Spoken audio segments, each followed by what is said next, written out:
నమస్తే, అందరూ ఎలా ఉన్నారు? బాగున్నారా? మేము మళ్ళీ ఊరు వెళ్తున్నామండి.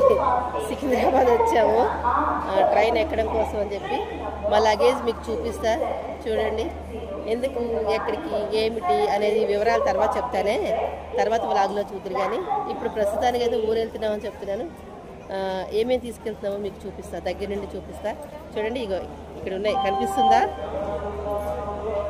దగ్గర నుండి చూపిస్తా చూడండి. ఇదిగో చూడండి, పువ్వులు. గుడికి వెళ్తున్నాము. గుడికి వెళ్ళేటప్పుడు పూలు పట్టుకెళ్తాం అనమాట. ఇదిగో ఇవన్నీ వివరంగా తర్వాత మళ్ళీ మీకు వేరే బ్లాగ్లో చెప్తాను, ఓకేనా? ప్రస్తుతానికైతే ఇవన్నీ పువ్వులతో పాటు వెళ్తున్నాం. ఆ మూట కూడా పూలేనండో. చూసారు కదా, పువ్వులతో పాటు ప్రయాణం చేస్తున్నాం అన్నమాట. ఓకేనా? ఉంటాను, బాయ్.